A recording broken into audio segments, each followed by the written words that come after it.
समस्त विश्व की मंगलमय कामना करते हुए सभी मित्रों को मेरा नमस्कार। स्वागत है आपका हमारे चैनल भजन मंत्रा में। तो आज हम लोग जानते हैं कि कर्मा का पूजा क्या है और कर्मा का पूजा क्यों की जाती है और इसकी पूरी कथा सुनेंगे। तो सबसे पहले हम जानेंगे कि कर्मा का पूजा जो है एक पारंपरिक पूजा है जो भारत के कुछ राज्यों में खासकर छत्तीसगढ़, झारखंड, उड़ीसा, बिहार और मध्य प्रदेश में की जाती है। चलिए अब हम इसकी कथा को प्रारंभ करते हैं। कश्यप जी बोले, भाद्रपद मास के शुक्ल पक्ष में एकादशी तिथि को केवल उपवास मात्र से स्त्रियां सब पापों से मुक्त हो जाया करती है। अपने कर्म तथा भाई के धर्म की प्राप्ति के लिए झूर देव का स्थापना कर 16 प्रकार के पूजन करें।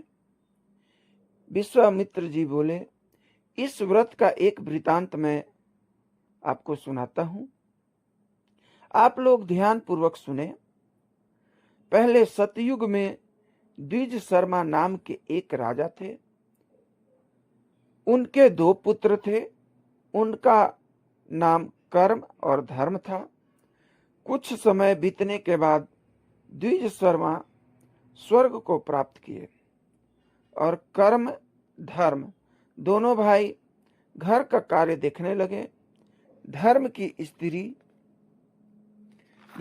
स्त्री सुंदर स्वभाव वाली तथा पति व्रत धर्म का भली भांति पालन करने वाली थी और कर्म की स्त्री करक्सा तथा नित्य प्रति दिन झगड़ा करने वाली थी। धर्म की स्त्री प्रत्येक वर्ष कर्मा एकादशी व्रत को करती थी और झूर देव का पूजन करने के बाद ऋतु फल उस रोज खाती थी। दूसरे दिन प्रातःकाल नित्य कर्म से निवृत्त होकर दधी और भात कर्मी के साग के साथ पारण करती थी। इस व्रत के प्रभाव से हर एक प्रकार के विघ्न नष्ट हो जाते हैं और मृत्यु लोक में सुख को भोग कर अंत में स्वर्ग की प्राप्ति होती है। कर्म की करक्सा स्त्री कभी भी व्रत नहीं करती थी और हमेशा भात बनाकर माड़ खराब जगह में फेंक देती थी। इस कुकर्म से उसके कर्म घर छोड़कर भाग गए। अनंतर राजा भी अपने कर्म को ढूंढने के लिए जंगल को प्रस्थान कर गए। रास्ते में राजा अपने एक मित्र के यहाँ कुछ समय के लिए ठहर गए, किंतु वहां भी उनकी विपत्ति पहुंच गई। चोरों ने उनके मित्र का भी धन अपहरण कर लिया। राजा वहां से जंगल के लिए प्रस्थान कर गए। वन में आम का वृक्ष फल फूल से संपन्न देखा तथा उस वृक्ष पर एक भी पक्षी नहीं थे। उसके फलों में करोड़ों कीड़े पड़ गए थे। राजा वहां से भी आगे के लिए प्रस्थान किए। राजा अपने कर्म को ढूंढते हुए जा रहे थे कि वन में इधर उधर दौड़ती हुई गौ को देखकर पूछा कि तुम कर्म को जानती हो? गौ ने कहा, मैं कर्म को नहीं जानती हूं।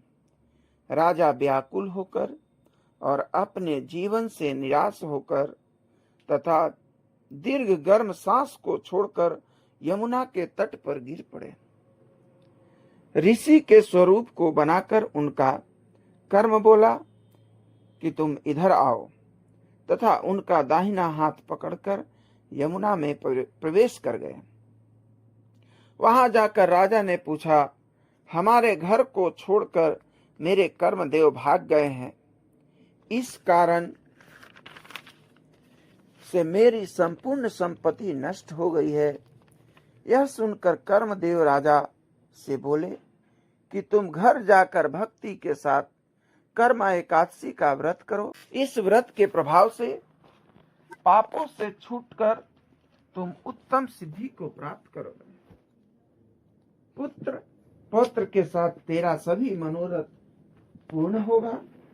तुम घर जाकर कर्मा एकादशी व्रत तथा झूर का पूजन भक्ति के साथ करो। सब पापों से मुक्त होकर मरने के पश्चात तुम परम पद को प्राप्त करेगा। जो इस वृतांत को श्रवण तथा भाद्रपद मास में झूर देव का पूजन करेगा, वह इस मृत्यु लोक में सब पापों से मुक्त होकर अंत में परम गति को प्राप्त करेगा।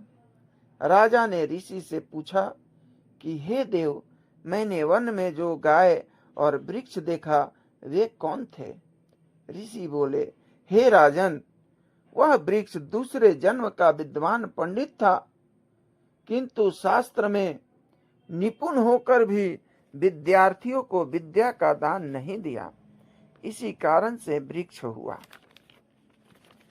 जो गौ और बछड़ा तूने देखा वह पृथ्वी है, और उसने पहले किसानों के बीज को चुराया था, इसी कारण से उसका बछड़ा उसका दूध नहीं पीता है। यह कहकर कर्मदेव अंतर्ध्यान हो गए। राजा भी घर आकर व्रत करना प्रारंभ किए। कर्म मृत्यु लोक में सुख भोग कर अंत में परम गति को प्राप्त किए। इसलिए आप लोग भी कर्म शर्मा के समान झूर का पूजन करें और कर्म शर्मा के वृतांत का श्रवण करें। हे प्रिय, यह सब व्रतों में उत्तम व्रत मैंने आपको सुनाया। इस व्रत को करने से मनुष्य सब पापों से छूट जाते हैं। इस प्रकार श्री कर्मा एकादशी व्रत कथा समाप्त हुआ। एक बार बोलिए, श्री कर्मदेव भगवान की जय।